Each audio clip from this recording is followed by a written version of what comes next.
Hello and welcome our blood viewers to RTD's News English edition. As usual, we bring to you the major and top highlights of tonight. Warm season reigns in the regions.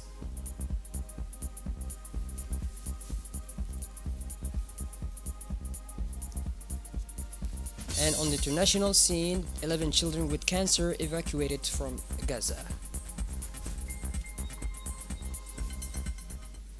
Those were the major and top highlights. Welcome back to our newsroom, our blood viewers. Yesterday, the capital and its surrounding regions were graced by long-awaited rains, offering a respite to a territory marked by aridity and heat. Drops of rain, as rare as they were precious, fell from various localities, bringing with them a glimmer of hope for the inhabitants and the local ecosystem.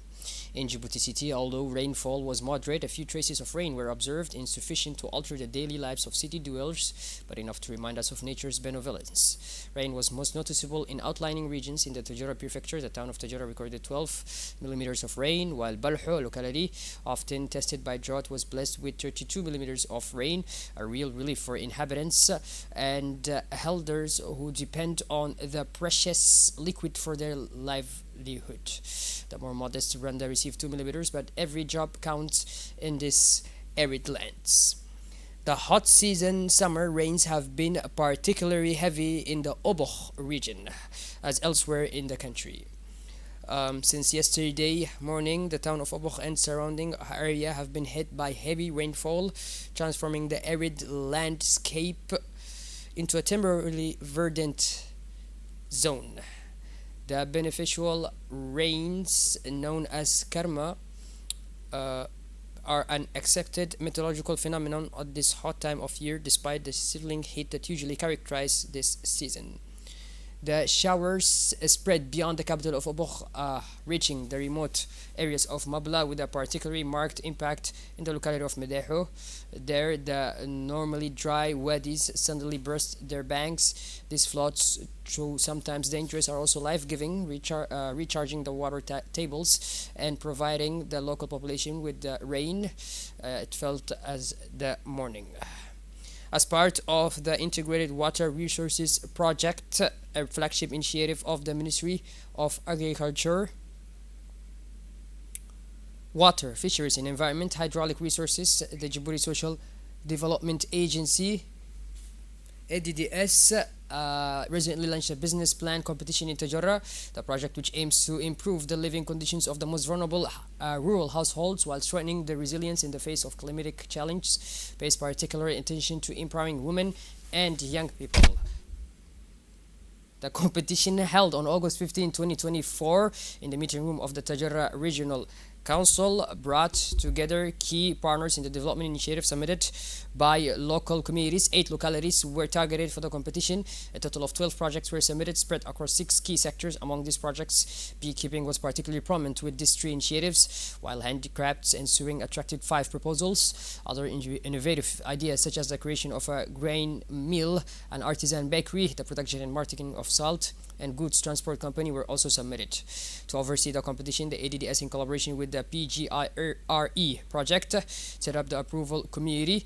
This committee included representatives from prefectural regions, councils, CEPEC, CLE, the Chamber of Commerce, the Young Entrepreneurs Club, and the Ministry of Agriculture.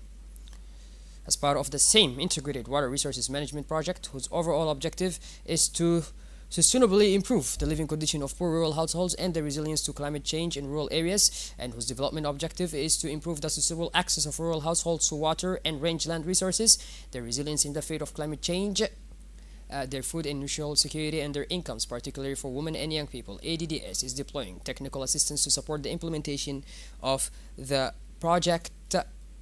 ADDS provides technical assistance under Component 2, improving the livelihoods of rural households. As a result, ADDS, in collaboration with the Ministry of Agriculture's PGIRE project, organized a business plan competition during a validation session for the IGS submitted by association or cooperative type structures in Target on Thursday, August 15th of 2024.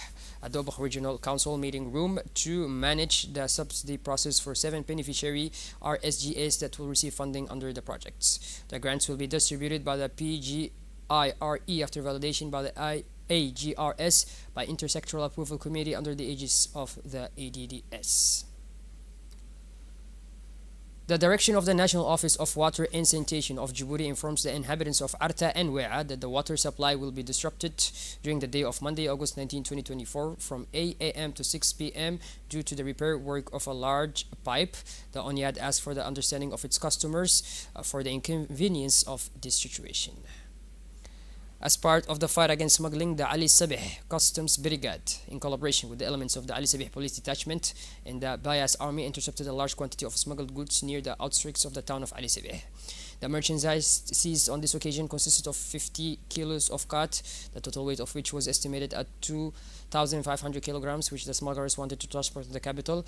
In accordance with the standard procedure, this quantity was destroyed on the spot in the presence of the Ali Sabih Customs Brigade Chief, Mr. Muhammad Mu'min Hassan. As a reminder, every week, huge quantities of khat not authorized to be imported and sold on national markets are seized and burned by the region's uniformed corps. The Regional Swimming League of Tajarrah organized yesterday a swimming season for all, Swimming for Life, carefully prepared by the league's community in collaboration with the local clubs and association. The activity saw the massive participation of FIA Beach's loyal swimmers, the favorite sport of the White City's youngsters and children.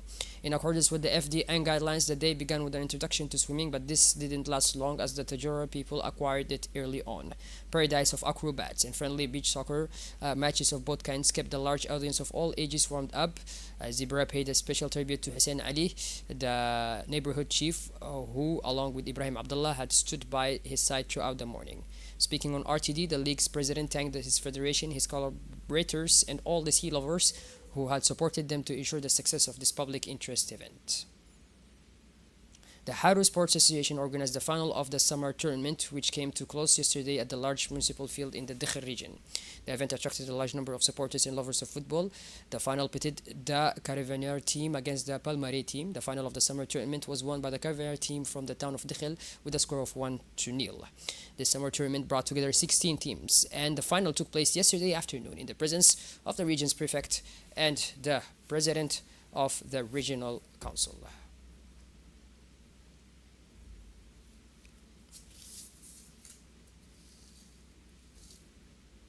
The World Health Organization (WHO) has announced that 11 children with cancer have been evacuated from the Gaza Strip to receive specialized medical care. The evacuation comes at a time when efforts to mediate a ceasefire are underway. Nermin Abu Sha'ban, patient evacuation coordinator for the WHO, said that the children have been transferred to the Karim Shalom crossing and were then treated in Jordan. The World Health Organization (WHO) has sounded the alarm about the new variant of monkeypox, which is spreading at an alarming rate in Africa. The mutation, described as a threat to the rest of the world, has already reached several countries where the disease has never been seen before. Faced with the resurgence of monkeypox in Africa, the WHO triggered its highest level of international alert on Wednesday, August 14, 2024. At the same time, a first case of the virus, Clade 1 subtype, was diagnosed in Sweden, marking the first appearance of this new strain outside the African continent.